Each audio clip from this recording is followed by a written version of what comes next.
Hello everybody, welcome ladies and gentlemen, boys and girls to APHUG Lesson 7.4, where we discuss sight factors in depth. Alright, before we get into what a sight factor is, it's first time for the review question of the day to go over something that we learned in Lesson 7.3. Alright, so in Lesson 7.3, we went over situation factors, including a lot about modes of transportation. Alright, so we're going to do something a little bit different with this review question. I'm going to show you a picture on the screen right now. And so your job is to tell me this picture that you're seeing right now, which of the following things is this an illustration of? Okay, so this picture, which of the following things is it an illustration of? Which of the following things is this a picture of? Is it A, a weight gaining industry? Is what you see in this picture an illustration of a weight gaining industry? Is it B, a break of bulk point? Is it C, primary sector of the economy? Is it D, a weight losing industry? Or is it E, an example of a picture of sight factors? Okay, so your choices are A, weight gaining industry, B, break of bulk point, C, primary sector of the economy, D, weight losing industry, or E, sight factors. Tell me what you think this is a picture of. Alright, so lesson 7.4 is going to be focusing on sight factors. So back in lesson 2, I told you that sight factors focuses on how much you pay the people and also how much the land costs. So we're going to focus on how much you pay the people. Okay, so that's the focus of this lesson. All right, the words in lesson 7.4 are number 1, labor intensive industry, number 2, new international division of labor, 3, outsourcing, 4, vertical integration, 5, maquiladora, 6, NAFTA, North American Free Trade Agreement, and 7, right to work laws. Okay, so a labor intensive industry is an industry where a high percentage of the expenses goes towards paying the employees. Okay, so an industry where a high percentage of the expenses goes towards paying the employees. All right, so one of the sources that I read said that the average American industry spends about 11% on paying the employees. So if an industry pays more than 11% for paying all their employees, then it would be labor intensive. Something we need to clarify right away about this paying the employees thing and expense is that we're looking at like an entire pie chart of how much they spend in all their different expenses, right? So just because they pay a lot for the workers doesn't mean they pay the workers a lot. Okay, in fact, what's most likely true in a labor-intensive industry is that just they have a lot of workers. All right, so this isn't the kind of industry where you can automate it. You need actual people doing the work. Okay, so remember, it's not that they pay a lot because they pay the people a lot, it's they're paying a lot of people. All right, so usually labor-intensive industries, they usually require less skilled and low-cost labor. Okay, so this means less skilled means you don't need a lot of training before you're able to work in that factory, and of course, low cost means you don't have to pay the workers very much. Okay, so less skill means you don't need a lot of training before you work in the factory, and low cost means obviously that you're paying each person not that much per hour. All right, so if a company is a labor-intensive industry, then when they're balancing all the factors about where to put their factory, they have to think, wait a minute, if I'm paying so much for the labor because I need to employ thousands of people, but then I'm saving on transportation costs, like that just might not make sense for the industry. Okay, so an example of a labor-intensive industry is the textile industry, the clothes that we all wear. Most of the clothes that we wear are made, of course, like by a machine, but somebody, using that machine to stitch all of our clothes together. Okay, so textiles clothing is a really labor-intensive industry. So if you have a factory where you're going to be sewing clothes together, you have to think about making the most profit. Do you want to locate your factory near the people, or do you want to locate the factory near the workers? Okay, so now that we're bringing in site factors, there are some industries, if they're labor intensive, that need to not locate near the raw materials or near the people. They need to locate near the workers. Right? You gotta locate near the workers because in different countries and different situations, workers get paid different amounts. All right, so I did a little bit of Googling today, and I found one website that said in February 2020, the average American manufacturing worker got paid $22.53 an hour. Okay, so in America, the average factory worker makes $22.53.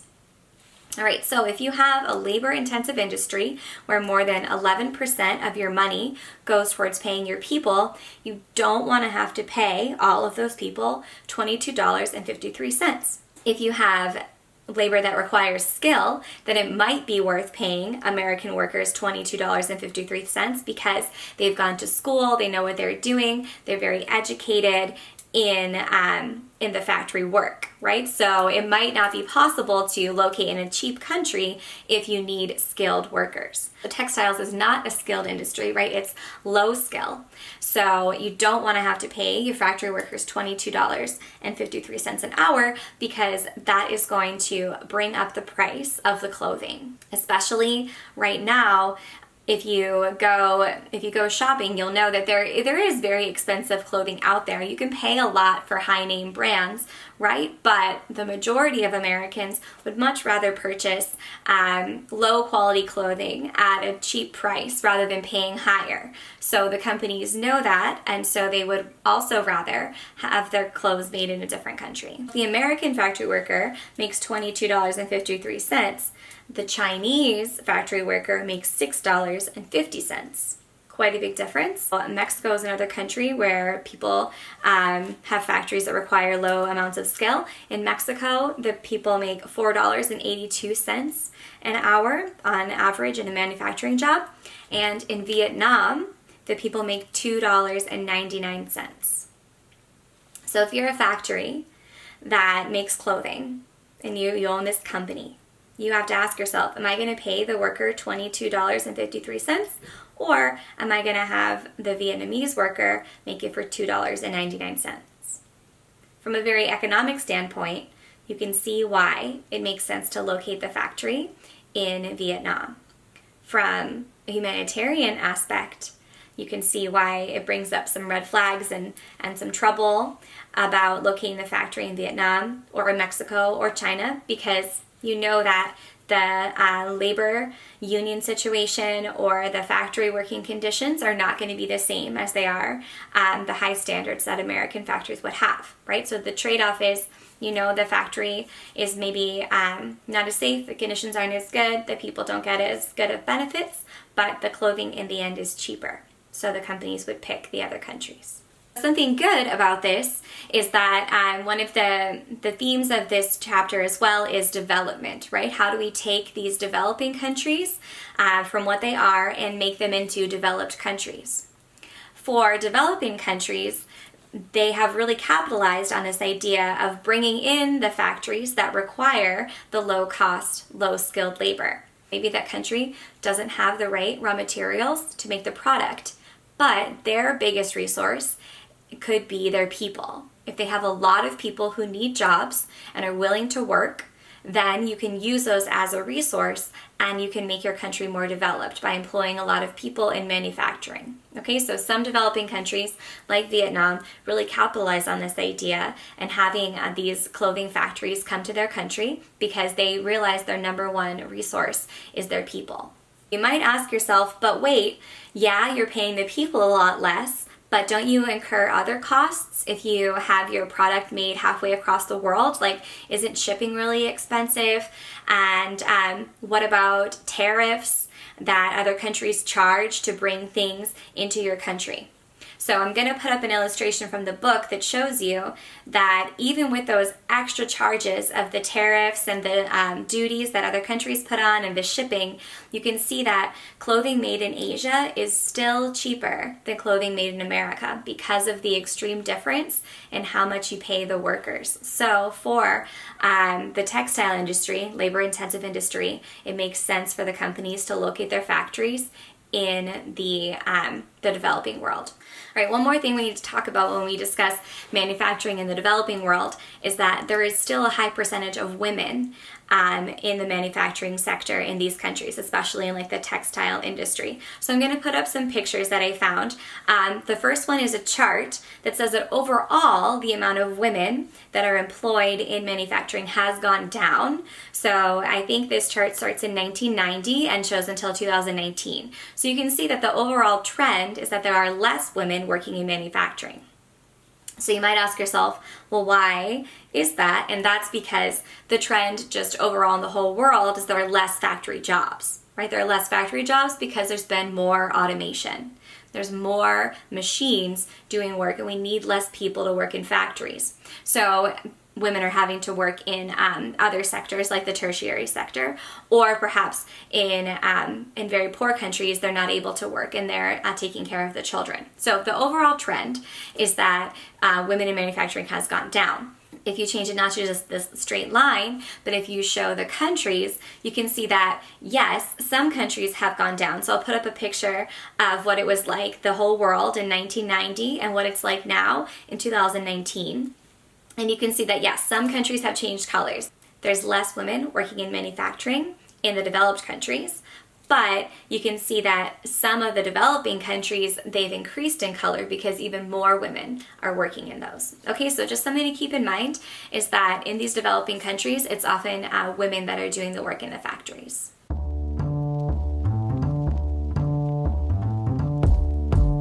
Today's video is brought to you by a doggy interruption.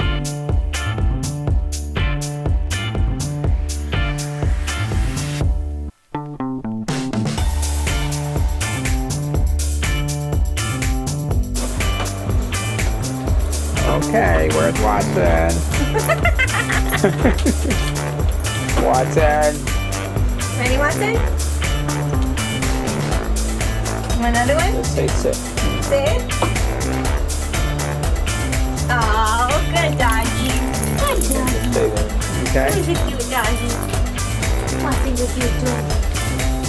Yeah. Oh, that's too much. So this brings us to word number 2. Word number 2 is New International Division of Labor.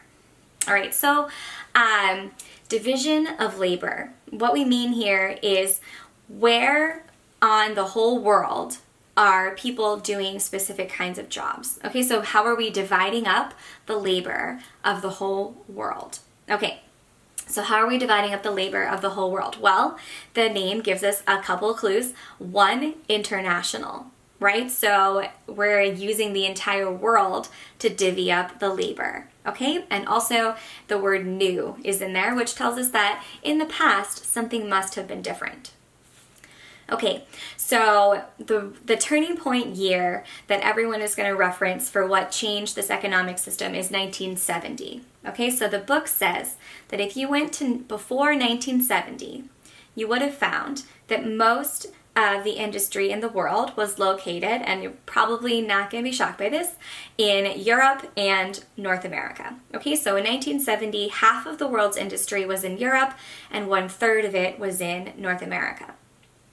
Okay, and so what has happened is that over time, the developing world has gotten more and more industry. In 2010, the number was that half of industries were located in the other regions of the world that were not Europe and North America.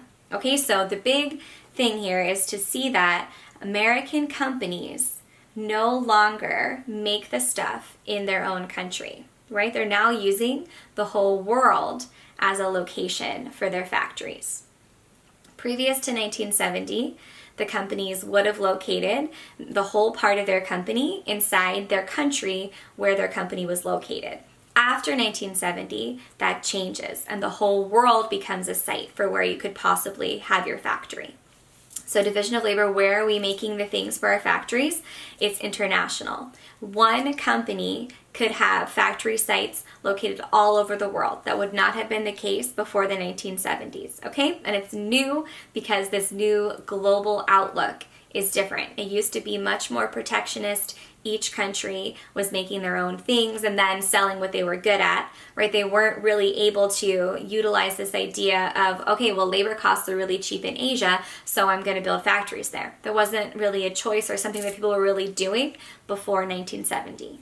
Okay, so word number 3 is outsourcing. So this is a part of the new International Division of Labor. So after the 1970s, there were more and more transnational corporations. So companies that had assets in multiple countries all around the world, like McDonald's or Nike or something like that, right? So these brands are all over the entire world. And more countries, like we mentioned in word number 1, were willing to make deals with them and allow them to come and build factories. Or what happens here with outsourcing is that the company will find another company to partner with, and they'll give that entire basically, if you think about industries having like levels, right? So each level used to be controlled by the one company in the home country. Okay, but now they make deals with other companies. And so they have that company completely is in charge of, we need this amount of stuff by this day. We don't really care how it happens. We're going to give you complete control over that in, say, like Thailand. And then we just need the product at this date and at this time shipped back to America.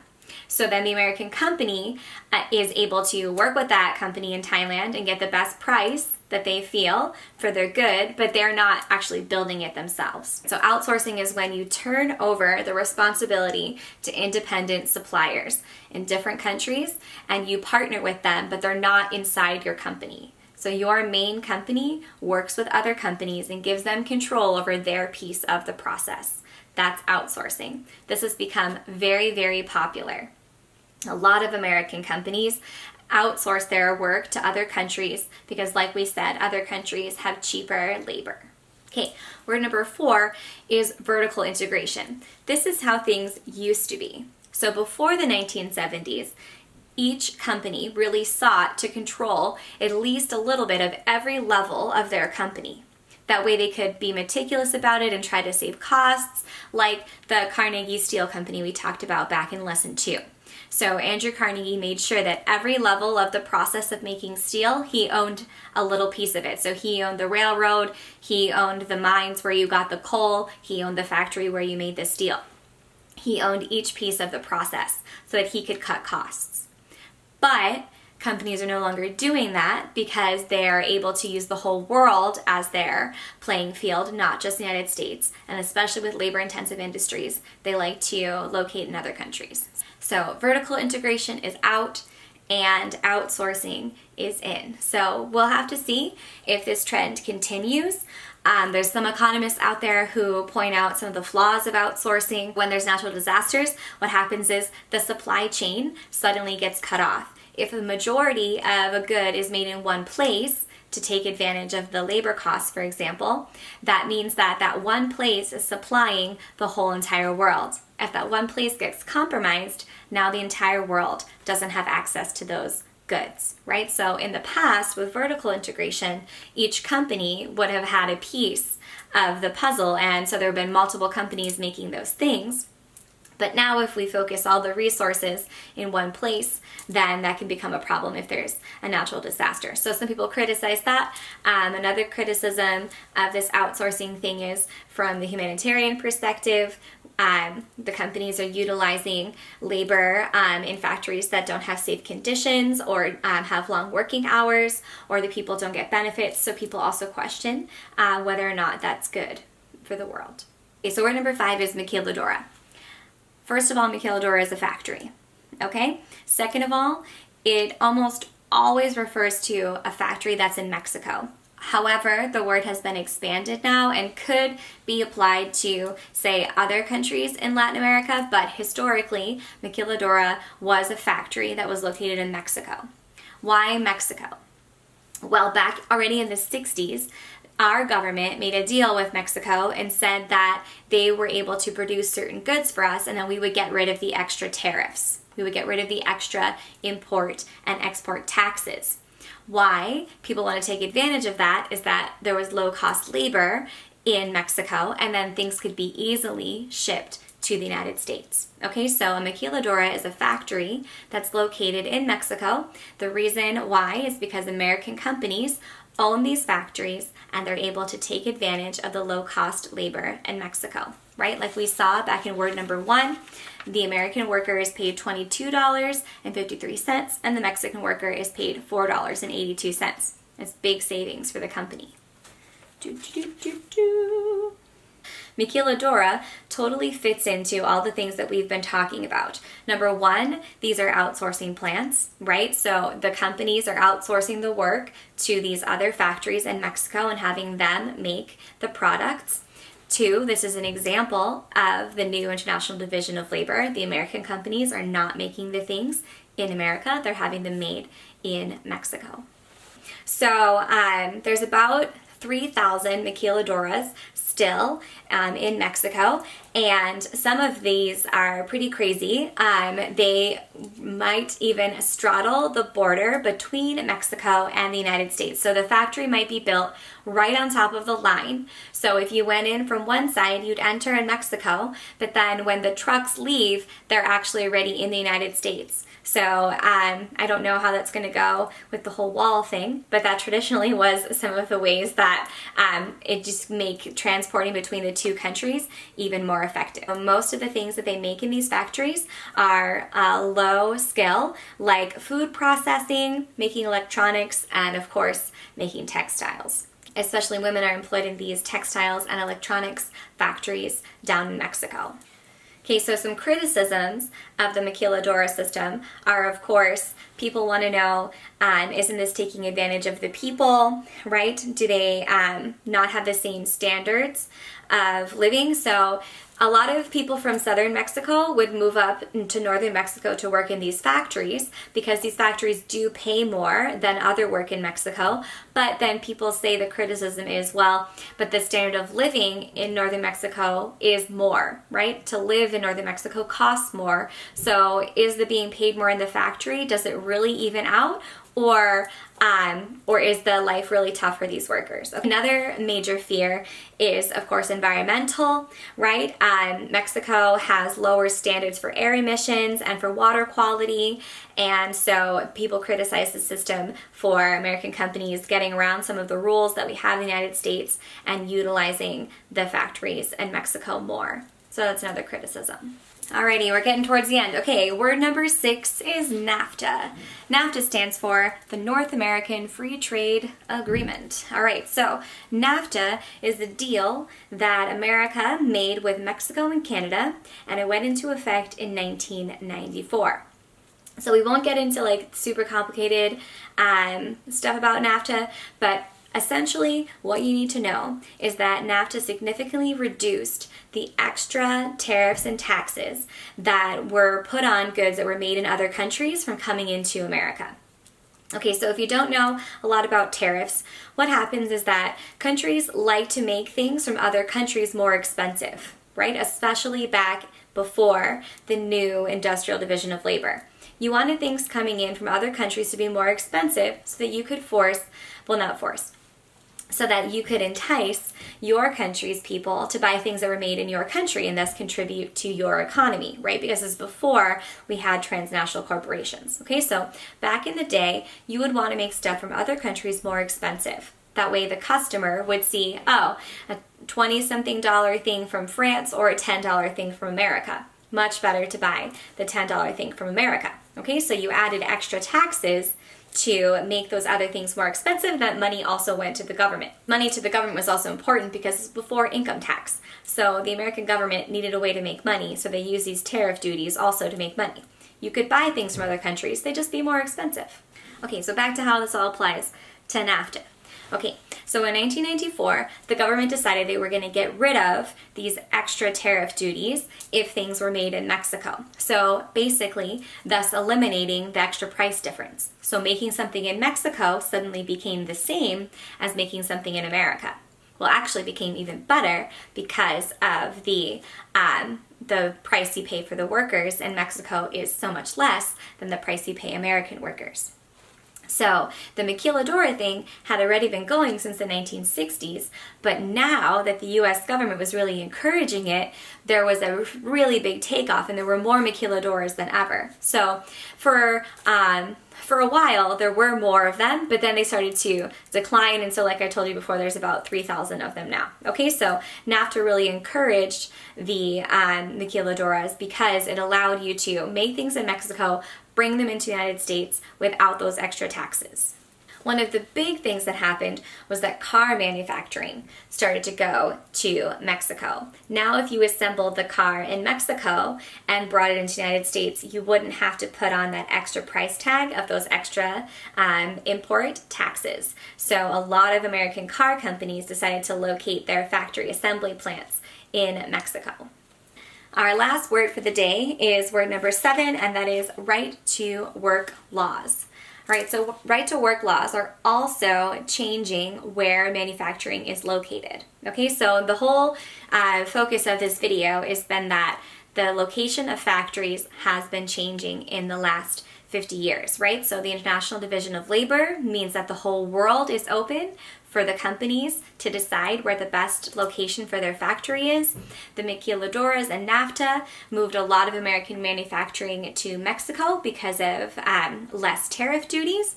And now the right to work laws, so now we're focusing on just in the United States. So we kind of went from like what's the big global picture to kind of what's the North American picture, and now we're looking at just what's the picture inside the United States, okay, with these right to work laws.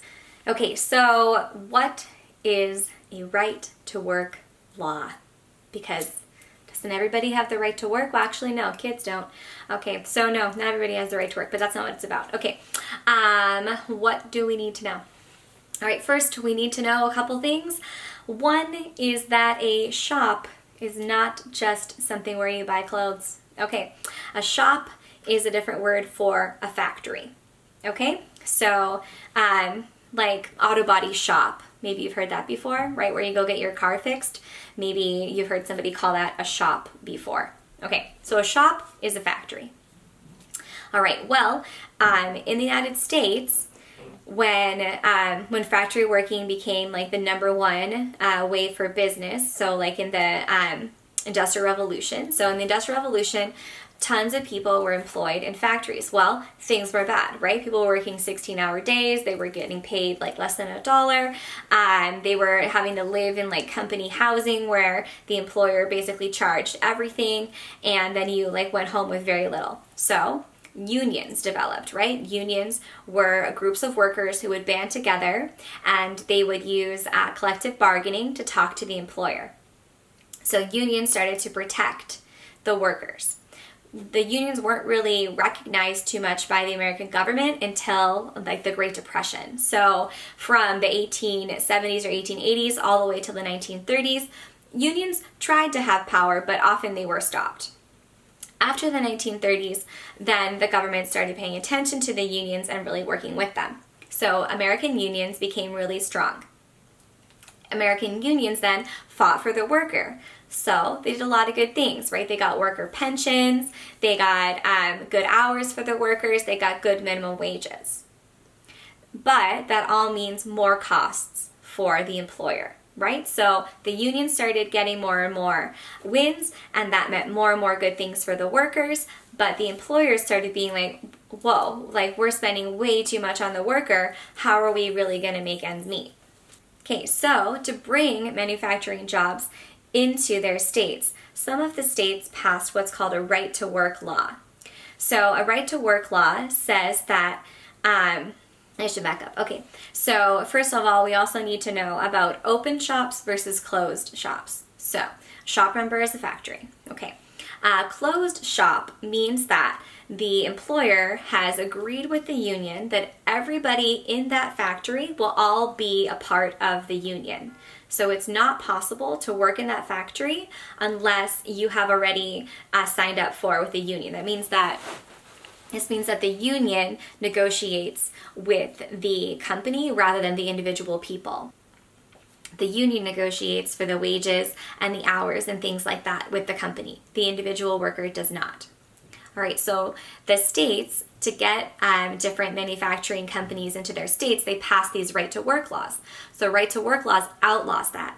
You can't have a closed shop. You can only have an open shop, right? So an open shop would be where the employers would have more flexibility working and making negotiations with the individual who works for him, not just the union. Okay, so the right-to-work laws, they outlawed the closed shop, and that gave the companies more power over their workers.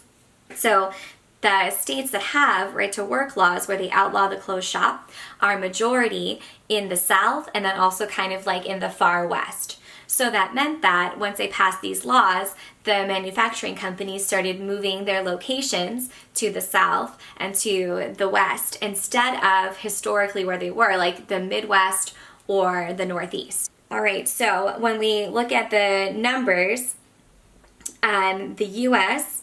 overall lost 2.3 million manufacturing jobs between 1950 and 2015. Okay, so that's just important as like a big scale. 2.3 million manufacturing jobs were lost from 1950 to 2015 because of outsourcing and maquiladoras and the new International Division of Labor.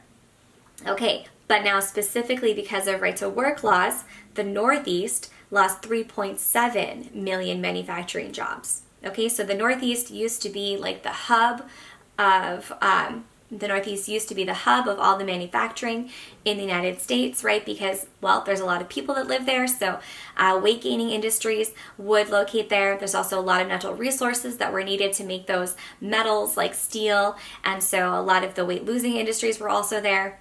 But the union started negotiating for really high compensation for their workers, and the companies were like, well, we can't really afford to do business in these states anymore. So they took their plants out of the Northeast and moved them to the South. Okay, so the Northeast was the biggest hit by this. The Great Lakes region lost 1.6 million manufacturing jobs. Okay, so important to know that the Northeast and the Great Lakes, they lost the manufacturing jobs because they many of them do not have right-to-work laws. Okay, they have the old school laws. Okay, but the South and the West, the far West, were able to gain jobs. So the South added 1.3 million jobs and the West added 1.1 million manufacturing jobs. So the right-to-work laws has really moved industry to the South and to the West and away from the Northeast and the Great Lakes region.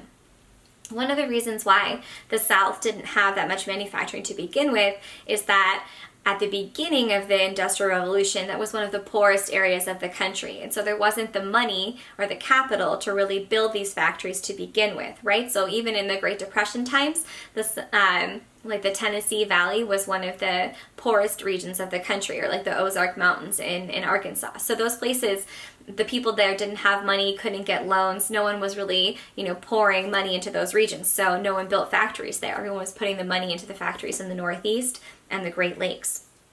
Okay, but with these right-to-work laws and the shift, now the factories are being put in the South. And so one of the things that's really starting to shift is car manufacturing. Cars were made in Detroit especially. You might know that Detroit's nickname is Motor City. So Henry Ford had his production plants in Detroit, Michigan. And so that's where a lot of cars were made. Other cars were made in Ohio and in really big manufacturing plants there. But since more states are adopting right-to-work laws, the car manufacturing is now being located in southern states, and car manufacturing is also being located in Mexico because of NAFTA. All right, now it's time to go back to that review question. Okay, so the review question is, what is this that you see on your screen now a picture of? Is it a picture of a weight gaining industry, a break of bulk point, primary sector of the economy, weight losing industry, or a picture of site factors? All right, you are right if you picked B. This is a picture of a break of bulk point. You can see that things are coming in on the ships into the port, and then they are leaving on the trucks. So because a break of bulk point is the spot where you switch modes of transportation, that is what this is a picture of. Okay, so we see the movement from one kind of transportation to another, and that is why this picture is an illustration of a break of bulk point. Okay, jump. Come on, boo boo. Jump. No?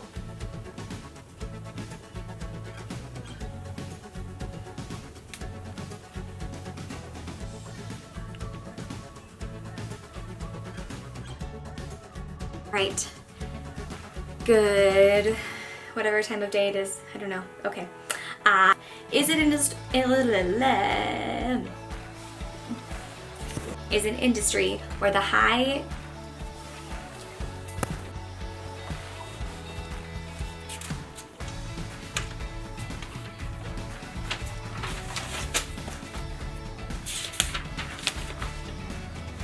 All right. So word number 5, I think we're on number 5. Let's yeah. Okay. So word number 5 is maquiladora, and don't make too much fun of how I say things in Spanish. All right. So maquiladora, it is. All right. Great Lakes are, you know, right around the Midwest. But since the